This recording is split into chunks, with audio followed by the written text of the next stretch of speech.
वर्ध्यामध्ये जखमी झालेल्या लोकांवर उपचार सुरू करण्यात आलेले आहेत। अधिक माहिती देतात आमचे प्रतिनिधी सारंग पांडे।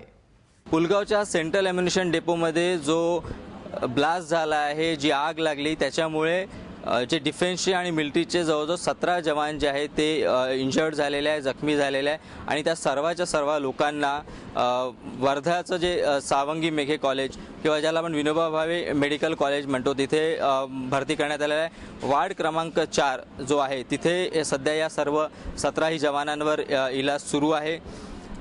या ठिकाणी मिलिटरीचे जे ऑफिसर्स आहे ते येऊन गेलेले आहेत, मात्र त्यांनी कुठलीही मीडियाला माहिती दिलेली नाही। मात्र सूत्रांकडून जी आतापर्यंत माहिती कळाली आहे त्याच्यानुसार या सर्वच्या जे लोक आहेत इंजरीज आहे त्या ब्लास्टमुळे जे शेल्स उडले, त्याचे जे तुकडे उडले ते शरीरामध्ये गेल्यामुळे या काही इंजुरी झालेल्या आहे।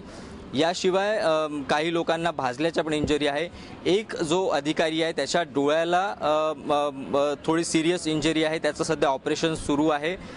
आणि सर्वात महत्त्वाची गोष्ट जी या पूर्ण इन्सिडेंट्समध्ये कळली आहे की हा जो ब्लास्ट आहे हा इतका मोठा होता की जवळजवळ 12 ते 13 लोक हे जे इंजर्ड झाले त्यांच्या कानाचे पडदे फाटलेले आहे त्या आवाजामुळे। सध्या ही माहिती आहे आणि ऑफिशियल जे आहे बुलेटिन ते लवकरच प्रसारित करण्यात येईल। मात्र सध्या जे सांगण्यात आलेलं आहे प्रशासनाकडून की हे सर्वच्या सर्व जे जवान आहे ते स्टेबल आहे, यांचा इलाज चालू आहे आणि कुठलीही काळजी करण्यासारखी गोष्ट सध्या तरी नाही आहे। सारंग पांडे, एबीपी माझा, वर्धा।